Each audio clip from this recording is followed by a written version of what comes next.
Welcome to the my YouTube channel. ఇప్పుడు మీరు చూస్తున్న వీడియోలో బఫే ప్లేట్స్కు సంబంధించిన రా మెటీరియల్ షీట్లు స్వయంగా మా ఫ్యాక్టరీలోనే తయారవుతాయని మీకు అందరికీ తెలియజేస్తున్నాను.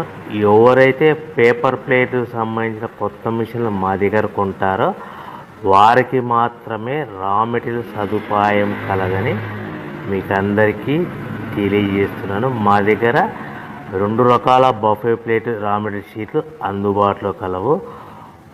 12 ఇంచులు గల బఫే ప్లేట్కి 13x13 గల రా మెటీరియల్ షీట్ అందుబాటులో కలదు. 13 గల ప్లేటు తయారైన ప్లేట్కి 14x14 రా మెటీరియల్ షీటు అందుబాటులో కలవు. కేవలం 80 GSM మాత్రమే మనకు రా మెటీరియల్ షీట్లు అందుబాటులో కలవని మీకు అందరికీ తెలియజేస్తున్నాను. ముఖ్య గమనిక: పేపర్ ప్లేట్ బిజినెస్ ప్రారంభించడానికి కావలసిన మిషను, ముడిసరుకు, రా మెటీరియల్ కొనుక్కొని తయారు చేసిన పేపర్ ప్లేట్స్ మీ ఊరిలో సొంతంగా అమ్ముకోవాలి.